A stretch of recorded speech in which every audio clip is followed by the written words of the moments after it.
ナム妙法蓮華経。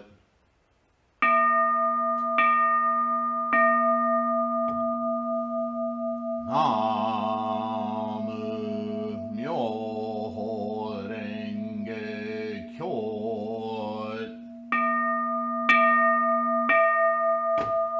ナム妙法蓮華経。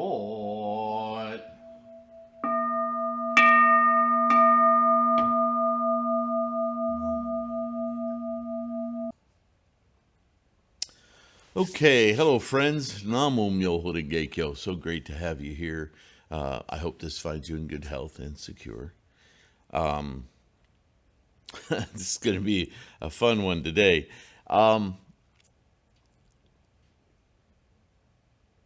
get a regular flow from you guys of whether they're comments or singular questions, emails. Some of you like to write letters, which is really entertaining and fun, and we exchange a lot of ideas and thoughts.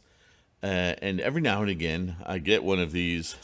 This is one email, and I know it might be a little bit early in April to have an April Q&A, but there's no law that says I can't have another one later.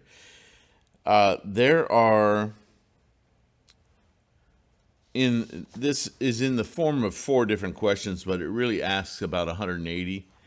And you know, the title is Questions That Confuse Me. So I don't want to divulge who this is. What's more important, and why I thought I'd do a Q&A about the subjects in here, is that first, okay,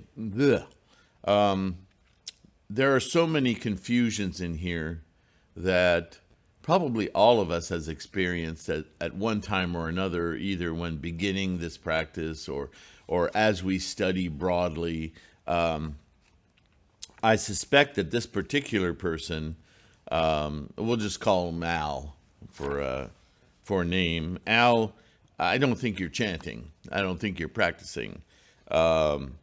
Because there's such a disarray in the questions here of informations from all over the place. So it sounds to me like maybe you're just reading and studying ad hoc all over the map of either Buddhist texts that are authenticated or opinion pieces by whoever. That's why I see so much of this confusion comes from that hunting around and reading different translations and authors and sects and groups, and I think that's a big part of your confusion. But that's not that it's invalid. I just want to say that up front, because at different times many of us have that same experience, right? And on the other hand, if you're focused and have come from a background of a lot of different opinions, and you're wanting to practice just Buddhism at its most complete and settle down into one way of practicing, these questions are important, because they're distractions, right? Things that are unresolved in your mind. So I thought I'll take the opportunity to approach each of these ideas and confusions and bring them back to center. I think that'll be useful not only for Al, but for all of us when this is the nature of doubt, when you're having trouble committing, when you're having trouble feeling resolve and confidence in your practice. This is the kind of confusion that can take you away from your Buddha, from your mind experiencing Buddha, right? So we'll just dive right into it. Thank you, Al, for sending this questionnaire to me. It'll give us the opportunity to cover a lot of things. And okay, so Interesting wording, language about this. But here's why did Nichiren have to innovate a particular object of devotion as the Gohansen for self-realization? So I like the fact that you're using the word self-realization. I don't quite understand what you're intimating with the word innovate, but I understand why you might say that. In a way, your question is about Nichiren himself and his entire doctrine. And, in the alliteration about this, Al is saying, reading through all of the sutras and everything, and there's no mention of Namu Myo Renge Kyo. Not even the Lotus Sutra itself does it say chant Namu Myo Renge Kyo or the need for a mandala. And so what's up with this Nichiren thing? So that's a pretty confrontational question, and it tells me that you're not practicing Nichiren. I may be wrong, but certainly sounds that way. So let me attempt to unconfuse you about that literal understanding, which is a misunderstanding. Let me start by approaching something I've talked about several times, but I'll approach it differently. I'm assuming all of you have gone to school of some sort, either public school in the Americas, or parochial schools, or private schools, or some kind of education that you've participated in. And the subject the talk I want to have about this doesn't require a learning system like public school, but it's certainly an easy point of reference. And so what I want to say about that is that whenever we begin to learn about something new, maybe it's Buddhism, maybe it's mathematics, maybe it's English literature, maybe it's just English as a language, or Spanish or French, whatever. The way we learn and teach ourselves anything starts with very fundamental building blocks, like learning the alphabet. You learn the alphabet so that you learn what sounds to make and what pictures we make to represent those sounds. And then we begin to make words with them. And once we start to make words with them, that we can compose a thought and have somebody else read it to get the thought, it's a transference of information, right? And as we get better at that, and we go to later schoolings or learnings, we understand there has to be rules, grammar, ways to say things that are easily comprehended by others, like a codex, like a method of language that more efficiently communicates exactly what you're trying to say, so that somebody else can read it and get at least closer to what it is you're describing with the words, right? And then later you learn, maybe you want to take writing, or you want to be a journalist, right? And so this has to come after alphabet, grammar, all that.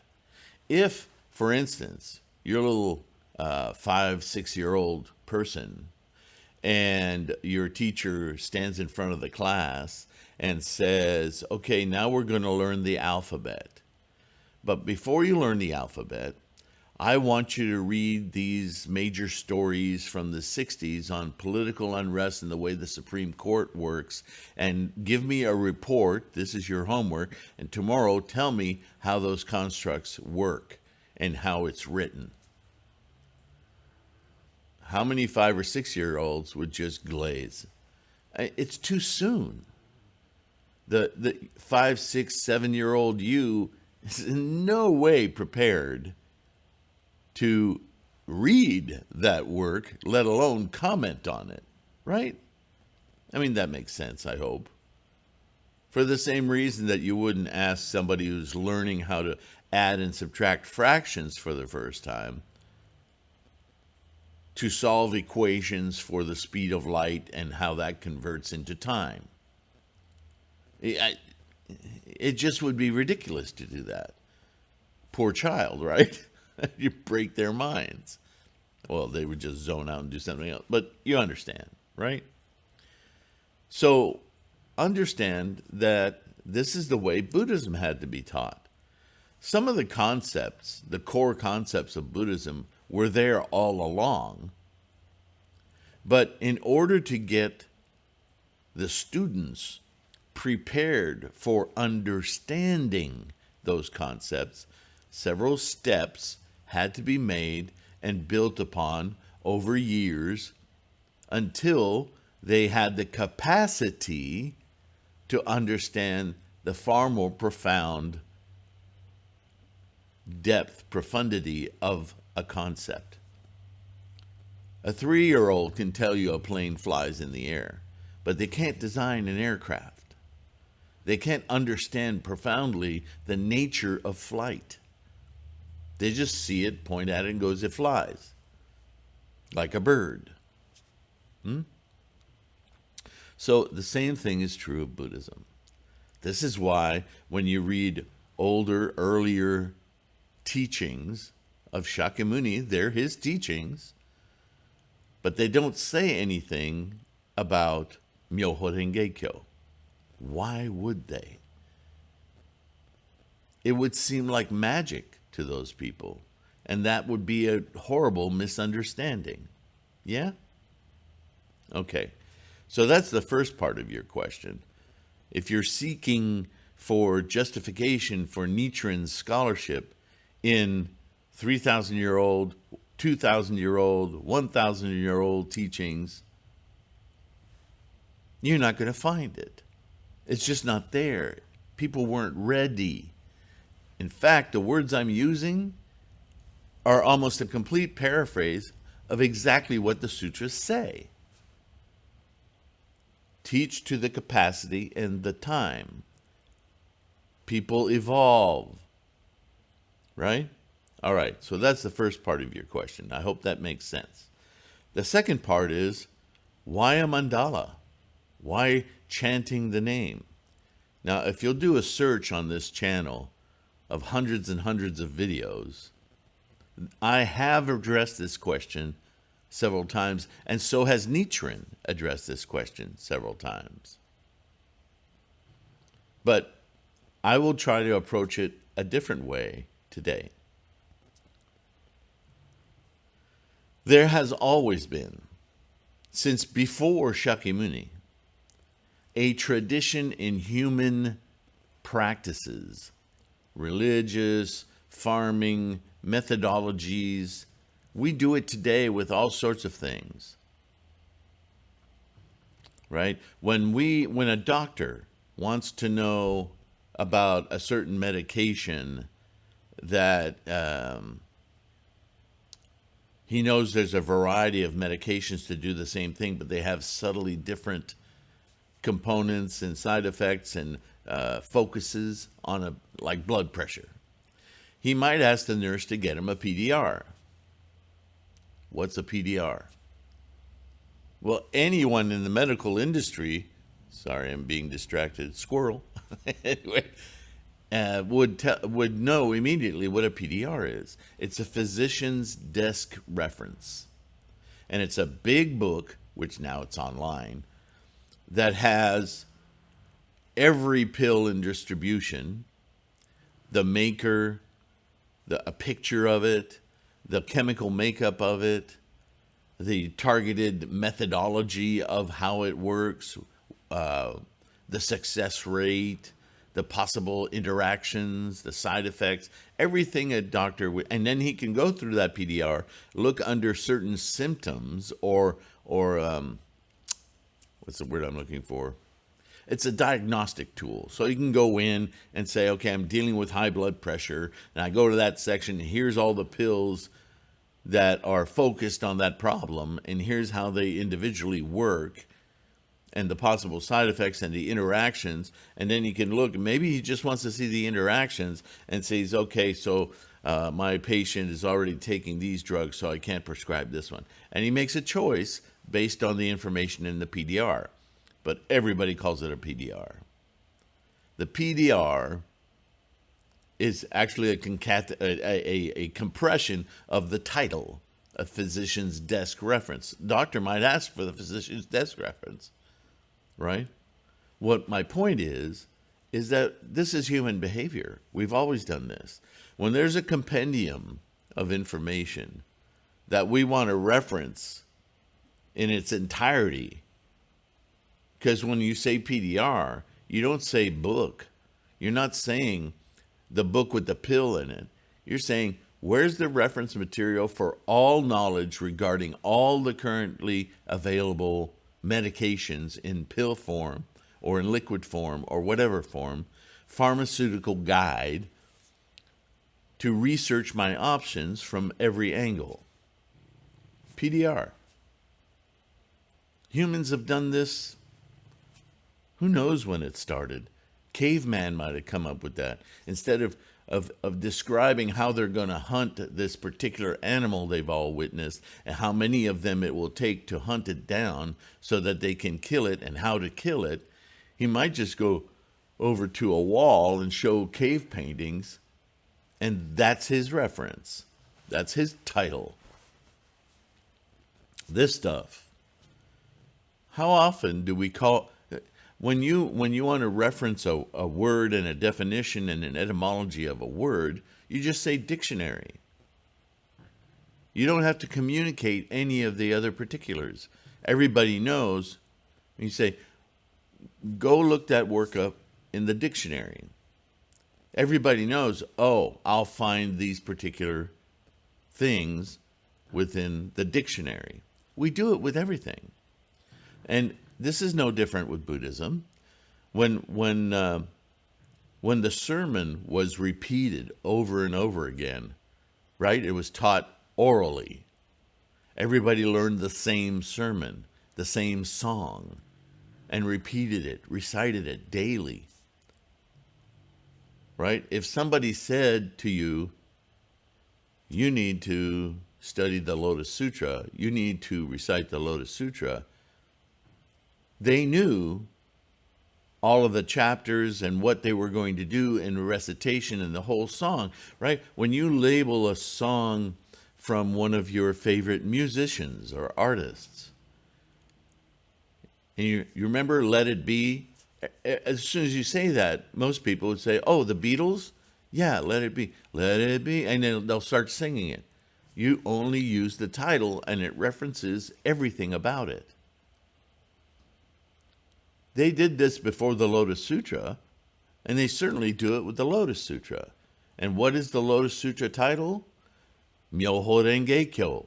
The 5 characters are the title of the sermon and the title of each chapter in the sermon, with another definition that we use to more particularly say this is the aspect of Myoho Renge Kyo, the chapter on the lifespan of the Tathagata. But it's prefaced with Myoho Renge Kyo. So that's all the Daimoku is. The Daimoku is, and Nichiren talks about this a lot. In fact, we just read a Gosho where he said it again. He said, to chant the Daimoku, Myoho Renge Kyo, is to chant it once is like reading the entire sutra once. To chant it 10 times is like reading the entire sermon 10 times. So there's your connection. And Shakyamuni, having delivered this sutra, or this sermon, throughout the sutra, makes a point of saying, this is the one vehicle. This is the vehicle of self-practice. This is the ultimate teaching. There is no other. Everything prior to this is not Mahayana. Mahayana's whole endeavor is self-practice. And this Myoho Renge Kyo, is it. So yeah, Shakyamuni does say it. It's included in it's implied explicitly in the way that we encapsulate a teaching by referencing the title. No, Shakyamuni didn't say, sing the title, but that was understood. That to sing the entire song, you can simply invoke the title. That was Nichiren's great understanding, but Nichiren didn't invent that. Nor did Dengyo or Miaolo, and certainly the person who made the most distinct discoveries of encapsulating it that way was Tendai, Chi-i. So there was 700 years of history before Nichiren that was saying exactly that. And the chanting of the title, the Daimoku, Myoho Renge Kyo, had been done long before Nichiren, long before Tendai. Right? Nobody documented it singularly, but the whole sermon is about itself. Myoho Renge Kyo. So it just was obvious. It was implicit in the teaching itself. This is the way things are done.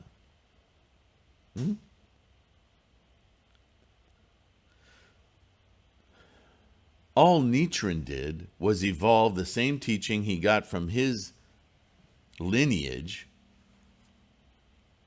that in order for this to have real implications for your life and your environs, is that you have to be dedicated.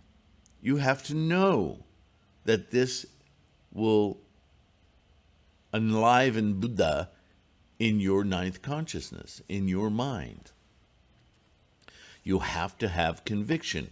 How many times have we talked about single-mindedly invoking, single-mindedly meeting with, single-mindedly awakening Buddha? You're not going to something or someone called Buddha and saying, "Hey, wake up." Right? You're awakening your mind, Buddha.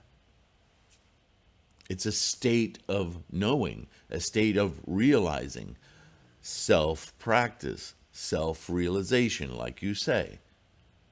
This is built into the sermon, constantly referring to itself as this is the way, this is the method, this is the teaching, the Dharma for you to experience. So Nichiren didn't invent anything there. His innovation, as the word you use, was that he is a teacher of our day, our time.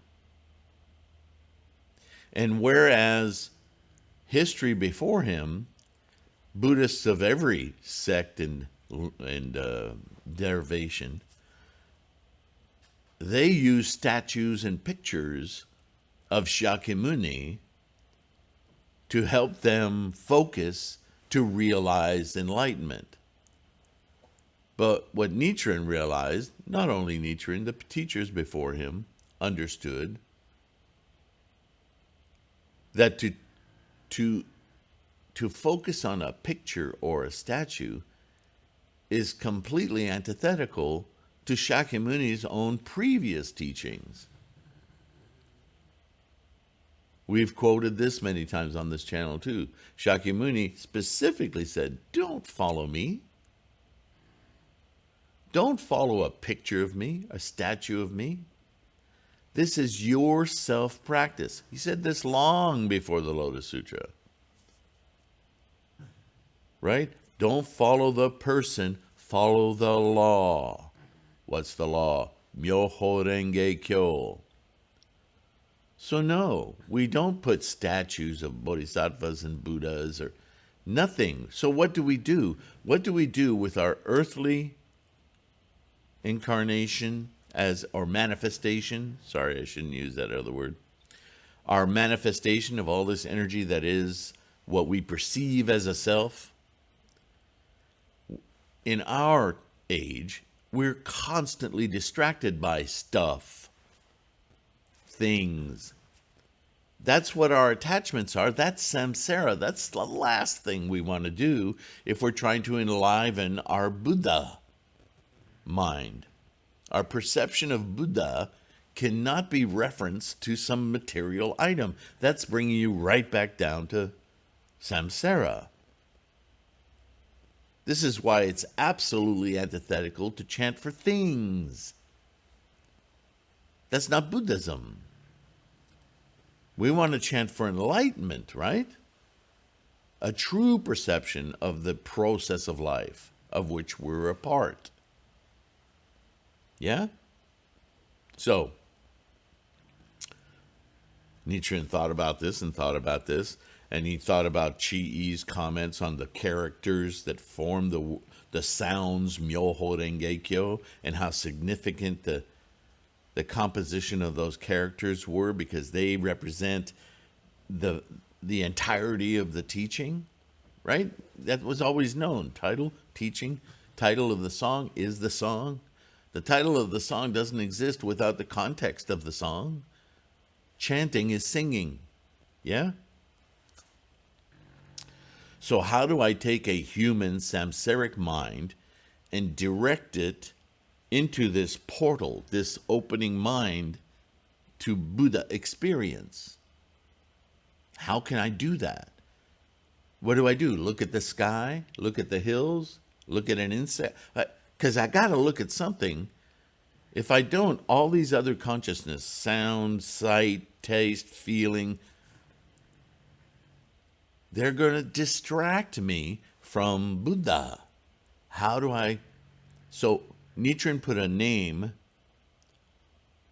to this function of our minds that allows us to push everything else out of our consciousness, our active consciousness, our attention, and focus solely on Buddha in our consciousness, ninth consciousness, right? And he called it Go Honzon. The Honzon being that aspect of our minds that is completely focused on invoking Buddha, experiencing Buddha. Go Honzon being because this is the most important thing that we're dedicated to doing. Being undistracted from our experience of Buddha, single-mindedly experiencing Buddha. Over and over again, he talks about this, right? And so, knowing that as human samsaric beings, the quickest way to get us to focus our minds on anything is to give us something to grab our attention. And he thought about that, and he started handing out these little mandalas to certain people to help them focus. And whenever he made a mandala, they were depictions, little pictures, key words around the teaching of the sermon, the Lotus Sutra. But always the invocation of that sutra, Namu, my open dedication, my determinism to invoke Myoho Renge Kyo. Namu, here I am, I'm paying attention, Myoho Renge Kyo, Buddha. Namu Myoho Renge Kyo. This was the central feature of all his mandalas that he created for special individuals to stay focused.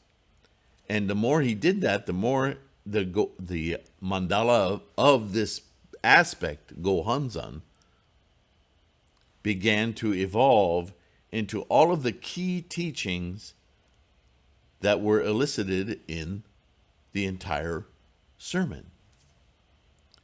Central feature, Namu Myoho Renge Kyo.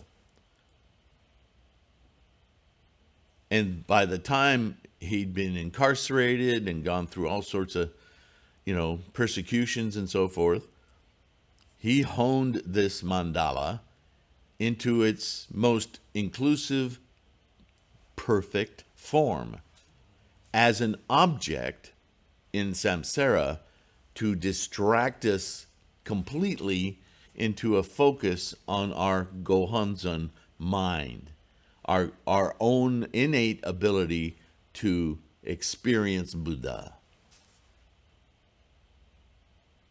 So is it an innovation? Certainly, but a critical one for our age, our epoch, our era. We need it.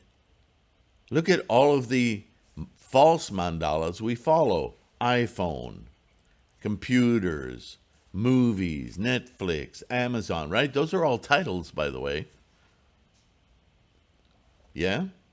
We are constantly distracted by little mandalas where, my phone, that's my mandala, because it puts me in a mind state.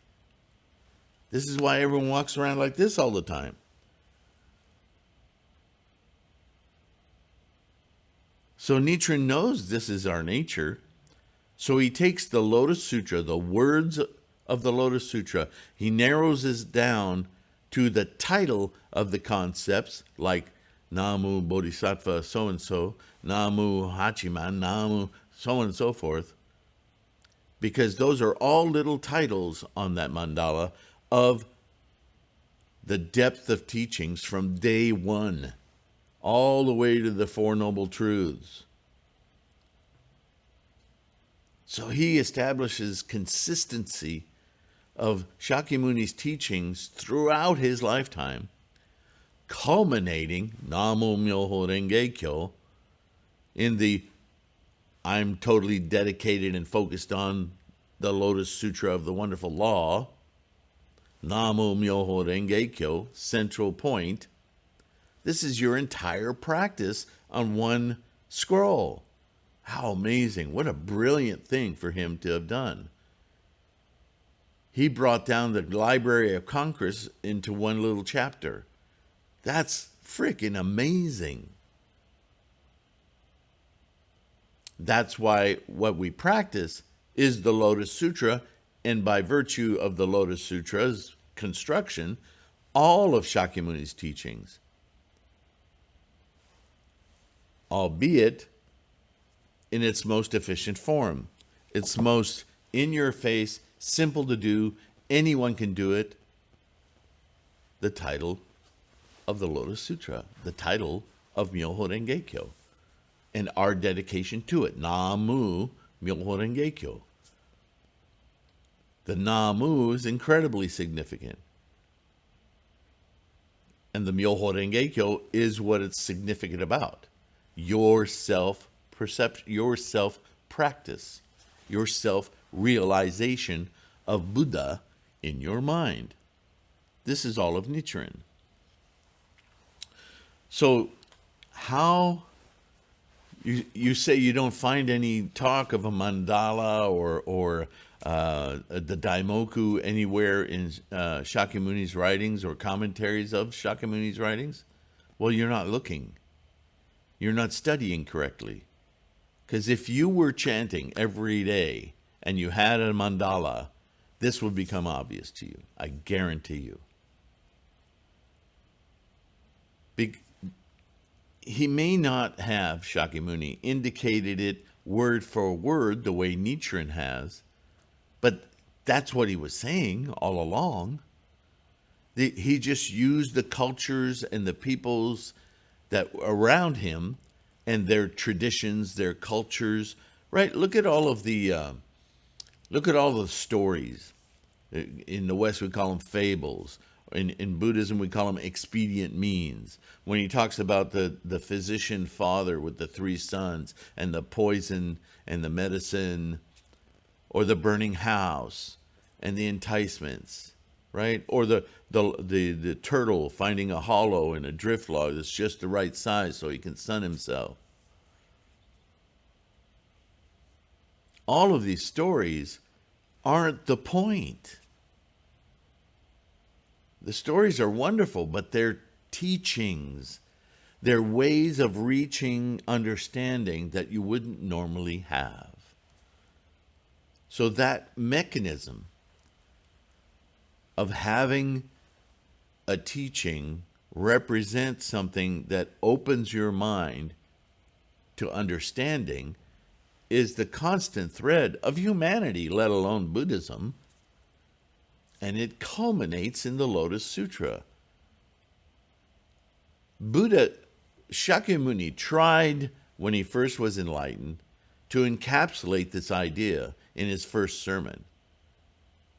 And what he got from the remaining 5 disciples was, what in the hell are you talking about? Right? It's like that 7-year-old elementary school students listening to their teacher talk to them about quantum physics.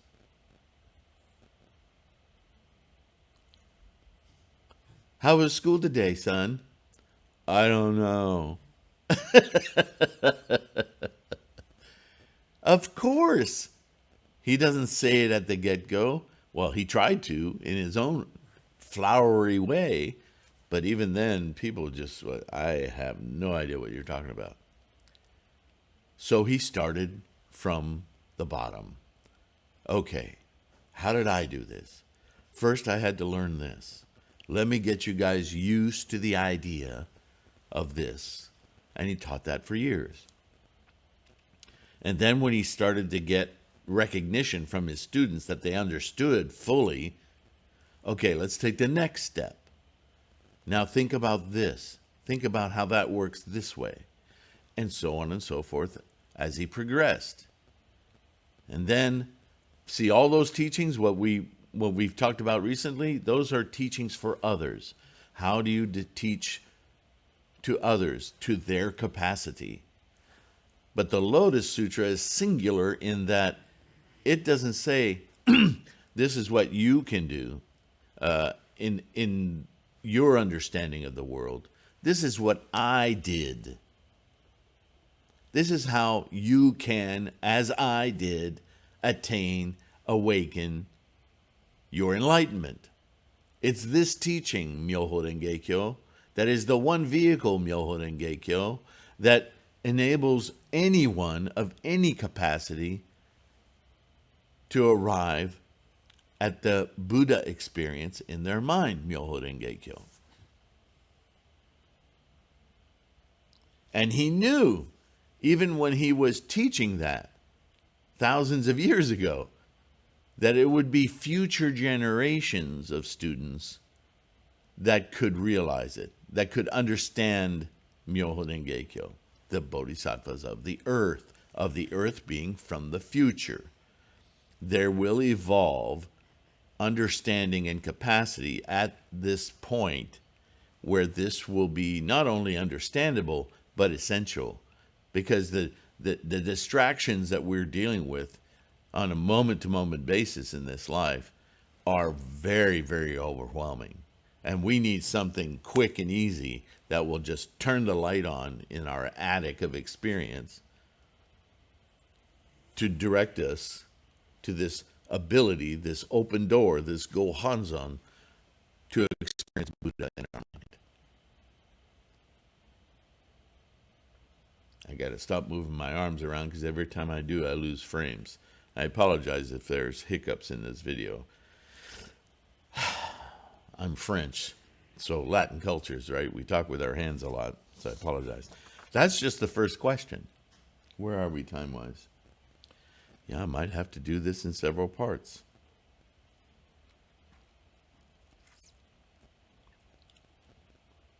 Yes, that's the answer to the second one. He asks, does it mean that all Buddhas and Bodhisattvas spoken of by Gautama himself in various sutras, including the Lotus Sutra, were just personages? Yes. That's the nature of expedient means. When we talk in the West of Hansel and Gretel, do you think there's an actual Hansel and an actual Gretel that story is about? No, it's a manufactured story to make a point. whenever these kind of questions comes up in your practice, remember one rule. And Shakyamuni spoke about this at length in the Lankavatara Sutra, if you want a reference. He got fed up with being asked the same damn question, albeit in different verbiages from a bodhisattva. And he said, look, if all you're going to do is look at the words, you're never going to get it. You're investing, you're attached. How can you attain Buddha in your mind if you try to do it through attachments? It'll never happen. Don't look at the words. Don't invest so much in the words. Instead, read the words in order to uncover the meaning. Why are these words being said? What are they pointing to? And that includes the Lotus Sutra. We're not chanting to Myoho Renge Kyo. We're not invoking our dedicated mind and life to the words Myoho Renge Kyo. No. We're invoking with a song to concentrate our attention on the meaning of Myoho Renge Kyo. Buddha experience. Yes? So absolutely.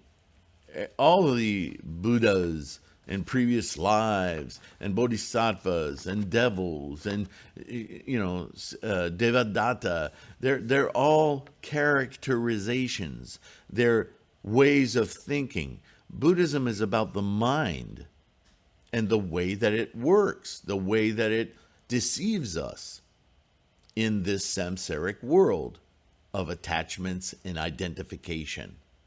Yeah?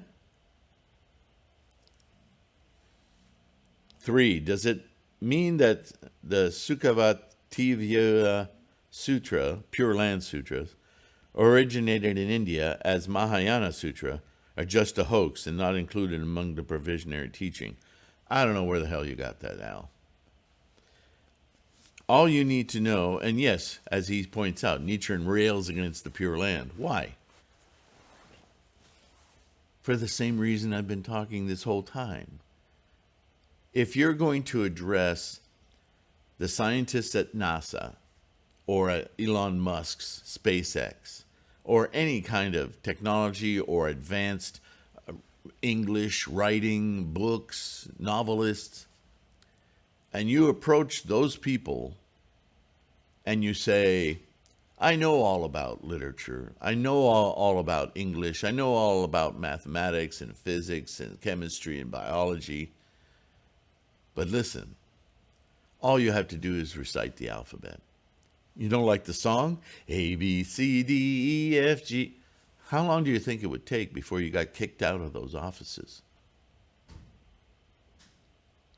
And so to Nichiren, fully aware that the ultimate teachings of Shakyamuni Buddha are Myoho Renge Kyo,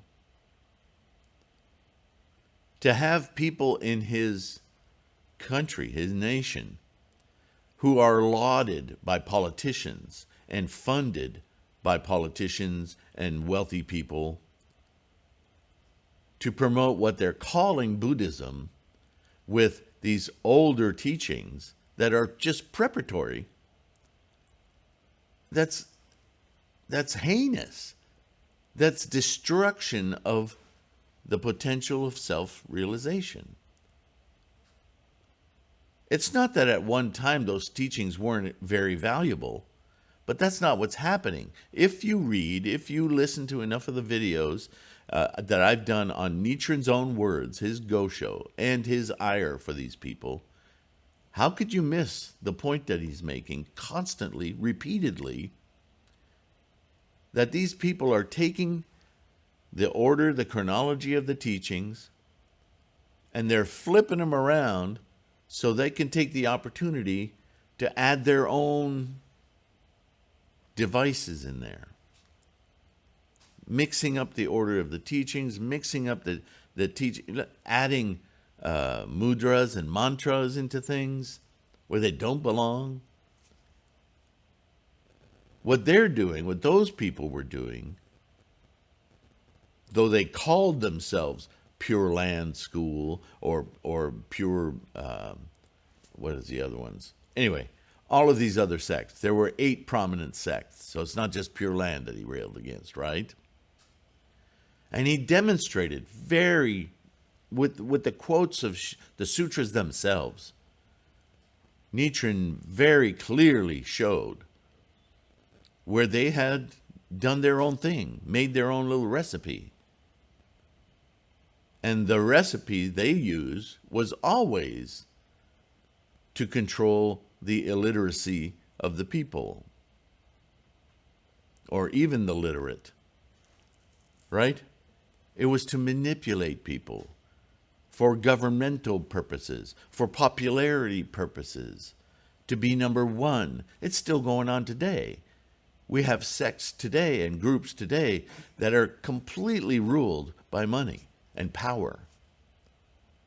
And they call themselves Buddhists, and they use the language and the rhetoric of Buddhism, but they use it in a very subversive way. And so that's not truly the teachings of Shakyamuni Buddha. And since you use his name as an unenlightened person, Gautama is not Buddha, is not Shakyamuni Buddha, which means saint from or sage from the Shakya clan. Gautama was his regular name, unenlightened. Siddhartha Gautama's mission from the get-go was to live this life fully without the impediments of stress and anxiety and pain, so on and so forth. And nowhere else in Shakyamuni's sutras does he get to the point of the Myoho Renge-kyo, which is the one vehicle teaching that is applicable to all people, regardless of caste or intelligence or anything. That is what his mission was from the get-go, before he was even enlightened. So this is what Nichiren is railing about. We also read recently that Nichiren identifies and read from the Lotus Sutra itself, where it makes it obvious that the Lotus Sutra is the Mahayana teaching, and that everything that led up to it, whether it was called Mahayana at the time or not, when you took algebra in school, algebra was that higher level of math, but it wasn't the highest. But it might as well have been to everyone who was learning it for the first time, right? Labels change. You're confusing yourself now by following all of these other opinions instead of getting centered on your own enlightenment. Practice, practice, practice. It becomes very obvious. And the last question, why did the enlightenment meaning change when taught by Nichiren, that it became just the wiping off of dirt from our Buddha nature, which happens from time to time whenever we chant the Daimoku? Again, who in the hell are you talking to? What is that? The wiping off of dirt? What is that? You quote it. Where did you quote that from? Enlightenment's meaning never changed. It's always been about the same thing, as I just explained. Liberation from stress, suffering, anxiety, pain. Living a life to its fullest. That's what enlightenment has always been. That is what Shakyamuni discovered. Siddhartha Gautama studied to almost his death for 6 to 7 years before he realized his Buddha mind. And it was all about the same thing, enlightenment. Universal enlightenment that anyone could do, because it's a fundamental truth. Enlightenment has been that since the get-go. So I don't know what you're reading there. We invoke Buddha, the law of Buddha-ness, in our minds when we chant Namu Myoho Renge Kyo. Period. You might as well be asking why it is when you read the Wizard of Oz book or Harry Potter, why it doesn't say that. Because it doesn't say that. Because that's not the ultimate teaching, is it? Why do we know that the Lotus Sutra is the ultimate teaching? Because Shakyamuni said so.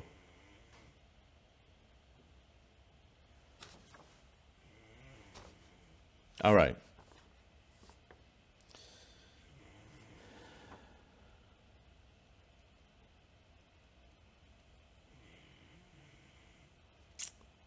Yeah, the rest I can't make sense of anything you're saying there. You're reading something I have not seen. And so you're confusing yourself. I understand you're confused. I understand why people get confused.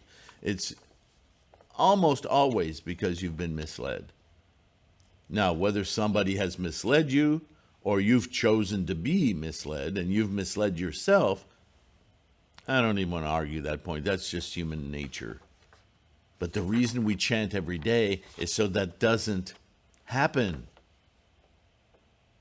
When you have a strong dedication to Buddha in your mind, this kind of confusion gets pushed away. It doesn't even enter your mind. And wouldn't that be how enlightenment works? How else would you be liberated from samsaric troubles? By no longer experiencing them. So this kind of gibberish, that's only because you're not practicing. That kind of stuff wouldn't even enter your mind. Those who present it would seem like fools, which they are, but it would be obvious to you. So I implore you, please, first of all, I want to be sure you have a mandala. I make them very available online. Cafe Press. The link is in this video, beginning and end. Go get yourself a Gohonzon. Or, well, you have a Gohonzon, a mandala of Gohonzon, right? And start chanting. In very short order, all of this confusion will just go away. It will be obvious. Trust me. Truly. All right. That's it for this Q&A. I went on long enough. I hope there was information for all of you to grab onto something, some morsel of insight for yourself. And also, some of this discussion may have piqued more of you to ask questions you've thought about but never really wanted to take the what it feels like a risk sometimes to make a comment about something. You know, Al, I want you to know how much I appreciate you asking these questions, because lots of people have these questions. We all come to Myoho Renge Kyo in our own path, in our own way. That's why we have terms like your own Buddha wisdom. My Buddha wisdom, your Buddha wisdom, not the same. They're based on our life experience. Right? So we have different, right? The monkeys, the monkey minds. We all have different types of monkey minds. And we got to go through our battlefield, our minefield, to clear them out. And the mandala is the universal way to get them to shut up while we focus entirely, single-mindedly, to experience Buddha in our minds, our Buddha-ness, which is mind integrated with body, mind-body, right? That's our samsaric condition. All right. Thank you guys for listening. I appreciate you, Al, because you were the fundament of this entire episode. And there was a lot of good information here that probably needed to be reviewed right about now. It's the rhythm of life, right? So thank you for having the courage to ask these questions. And I'm sharing it with the Sangha because I think all of these points at one time or another were roving around in our minds, and they need to be put to bed. So I hope even a little bit that I might have accomplished that, okay? Keep your practice strong. If you don't have a mandala, by all means, get one. They're not that difficult to get. create a stupa with a butsudan to protect it. A butsudan can have many forms. Anything that is your sincere effort to protect your mandala, it's synonymous with your protection of your enlightened state, your gohanzan, right? And with all of that, I will finally let you go. Take care of yourselves. Be kind. And I'll see you in the next one. Bye for now.